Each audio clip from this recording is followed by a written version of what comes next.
بسم اللہ الرحمن الرحیم۔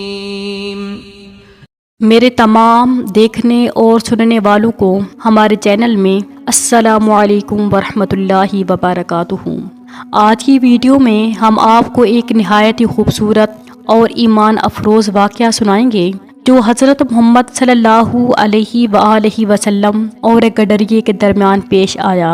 یہ واقعہ ہمیں اللہ کی معرفت اور رسول پاک صلی اللہ علیہ وآلہ وسلم کی ریاست پر یقین کی اہمیت بتاتا ہے۔ اس سے پہلے آپ لوگ ہمارے چینل کو سبسکرائب کر لیں تاکہ آپ کو مزید ایسے ایمان افروز واقعات وقت پر مل سکیں۔ نبی کریم صلی اللہ علیہ وآلہ وسلم ایک گڈریے کے پاس سے گزرے۔ وہ کہہ رہا تھا، اشہد اللہ الہ الا اللہ واشہد ان محمد رسول اللہ۔ نبی کریم صلی اللہ علیہ وآلہ وسلم نے اس سے دریافت کیا، تم اللہ کو کس طرح پہچانتے ہو؟ وہ کہنے لگا، میں نے ان بکریوں کو دیکھا ہے، وہ تھوڑی سی ہیں مگر ایک محافظ کے بغیر محفوظ نہیں رہ سکتی، اور انہیں ایک گڈریے کی ضرورت ہے۔ یہ کائنات، یہ اتنا بڑا جہان جس میں کروڑوں انسان اور دوسری چیزیں ہیں، ایک محافظ اللہ کے بغیر کیسے برقرار رہ سکتا ہے؟ نبی کریم صلی اللہ علیہ وآلہ وسلم نے فرمایا،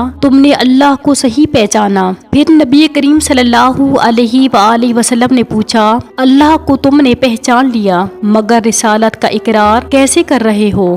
گڈریا کہنے لگا، میں ہر وقت آسمان سے یہ آواز سنتا ہوں، لا الہ الا اللہ محمد رسول اللہ۔ میرے ایمان ہے جو آواز اوپر سے آتی ہے وہ سچ ہے۔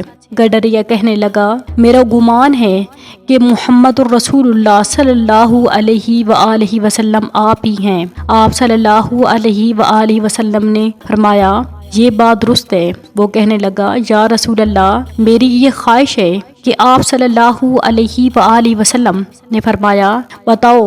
اس نے کہا، میرا دل چاہتا ہے کہ ایک بکری بطور تحفہ آپ صلی اللہ علیہ وآلہ وسلم کے لیے ذبح کروں۔ آپ نے فرمایا، ہدیے سے انکار نہیں کیا جا سکتا۔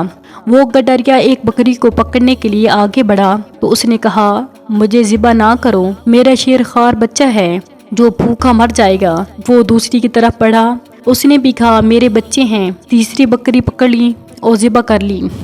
نبی کریم صلی اللہ علیہ وآلہ وسلم نے اس گڈریے سے پوچھا، پہلی دو بکریوں کو پکڑ کر کیوں چھوڑا اور تیسری کو ذبح کیا؟ اس نے بتایا، پہلی دو بکریوں نے عذر کیا اور تیسری نے کہا، اس سے بڑھ کر میری سعادت اور کیا ہو سکتی ہے کہ سرکار دو جہاں صلی اللہ علیہ وآلہ وسلم کی دعوت میرے گوشت سے ہو۔ سبحان اللہ۔